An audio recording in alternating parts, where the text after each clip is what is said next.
Nicholas Ferroni teaches history at New Jersey's Union High School. He's here with us, along with NBC News investigative and consumer correspondent Vicky Nguyen, who's going to have some tips. First of all, what I think all parents are learning in this moment is how much we need you, how much we need teachers. Vicky, you said you saw a tweet. What did it say? So funny, out of the UK, and the dad said, "I've been homeschooling my kid for 30 minutes now, my 6-year-old. I believe all teachers should be paid £1 million a year." Yes, we think that's absolutely. Yeah. Will you help us get through some of these things, Nicholas? Here's a question from Melissa from Instagram. She asks this: what are some strategies for structuring the day for my 7th grader? I don't want him to think this is a vacation from school. Good question. I mean, I'm going to be the first to say, don't make them wake up at 6 o'clock or 7 o'clock again. Okay. Let them sleep in. At the same time, try to create some sort of structure where, again, if you're working at home, while you're working, have your child do their work. And make sure there's routines or there's times for play, for recess. I mean, structure is key, especially when we do transition back to school, which I hope is very soon. I'm sure parents do as well. But just making sure that they have that routine and kind of make it like a normal school day. Just not... I mean, especially for high school kids, I wouldn't want to make... I mean, I have parents saying I want to wake them up at 6 o'clock. You're like, no. Let them sleep in, but just make sure we push everything back. We have a question from Kim from South Carolina on FaceTime. Let's take a look.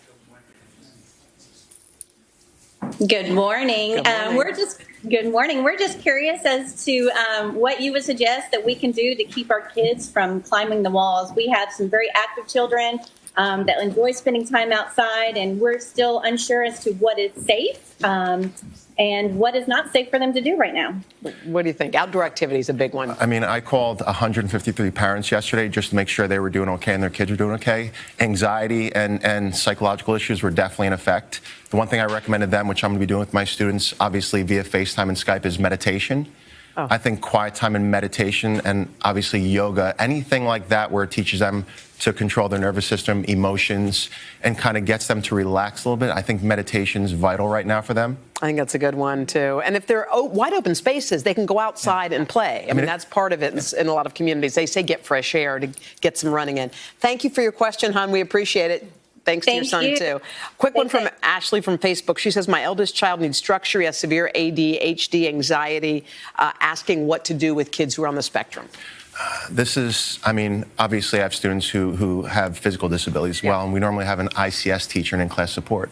I know a lot of parents, what they should do is reach out to those teachers, or if they do have teachers who assist their students, because a lot of teachers are going above and beyond and actually going to the homes and helping them out and kind of helping ease this transition. Oh, we're happy that you're in the teaching. Just any quick tips for us, Vic? Yeah, we had a list of things because we're talking about a lot of kids don't have access to online education. So companies are working on that. AT&T, Cox Charter, Comcast, our parent company. So call your cable provider, figure out if they are offering up to 60 days of free Wi-Fi or a hotspot. Schools also trying to make those laptops available for students. Once you get that done, here's a list of programs that we want to run down for you.